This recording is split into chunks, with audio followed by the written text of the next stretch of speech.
Thank you, Mr. Chairman. General, I want to add my voice to the chorus of praise for the great work that you've devoted your life to, and we're very grateful to you for your service, and you really do have an awesome responsibility.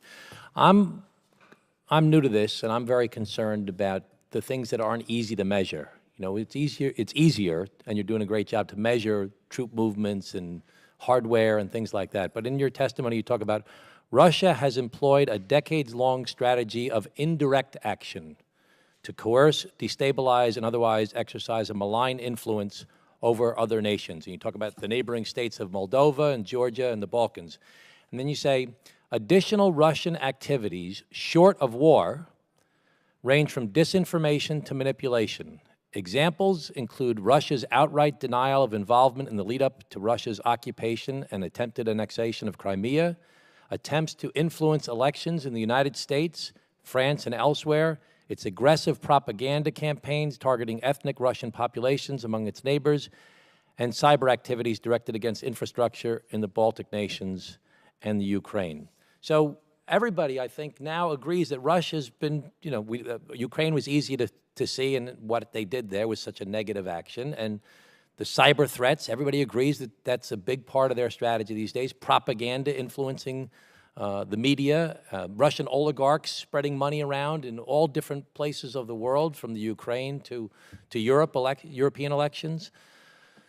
So when you talk about the whole-of-government approach, they're not as easy to measure these different things that they're doing.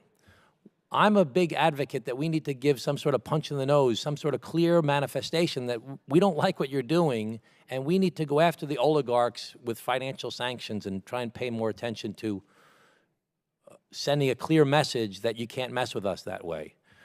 What is the one thing that you would like to see the whole of government, really not just related to more hardware, more positioning of troops, more the things that you're advocating for? What's the one thing you'd like to see the rest of government do to give them a strong message that you can't do this to us or you're going to have to pay a price? Well, I think the whole of government approach, I think one of the most important things we can do is get organized in the information campaign. Whose job is that? Well, you know, I think today the way it rests is with state, traditionally has that. We have the GEC. But again, you know, they have to be resourced. We as a government have to say, this is a priority. And it's a priority, and provide the integration, provide them the authority to integrate in a way that would have that effect. But when you look at the way Russia's working today with disinformation, even the way that they approach different countries in Europe, in the public world, on RT, Russian TV, et cetera, we have to compete in that environment. We have to compete in it. We have to show strength that also supports our values.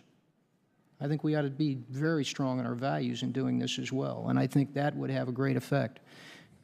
It's interesting because in many countries in the East, even though they're doing all of this, there are countries that the populace is not necessarily swayed by what they hear from Russia. Mm-hmm.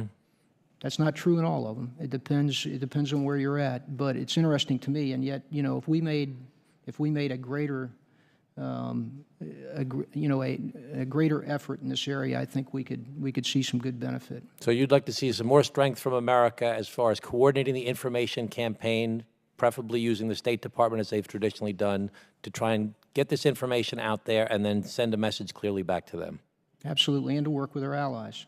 I have 59 more seconds in my time. I just wanted to say that, you know, I was speaking to the Italians. The Italians' biggest concern of the whole world right now is Libya. And, of course, that's the funnel where, you know, they closed off through Turkey, and now everybody's coming up through Libya. What is it we should be doing to try and help stabilize Libya, or to try and create an environment where that's less of a channel for people to be migrating from the rest of Africa and the surrounding region? Well, Libya is not part of EUCOM. It's AFRICOM's domain. What we are doing basically in EUCOM is to assist our allies with both the refugees that come from there and the challenges in Europe they have with that, as well as countering the transnational threats that are coming out of the instability in the north as well. But you're hearing the same concerns from the Italians, that that's their big concern, is what's going on in Libya. Oh, yes, sir. I mean, if you go to the southern part of Europe, the more imminent threat to them is, or challenge, I wouldn't say it's a threat, it's a challenge. It's the flow of refugees, terrorist threat. Those two are more prominent than Russia. If you go to the east of Europe, it's obviously Russia. But all of those challenges are true for all the nations in Europe. Thank you, General.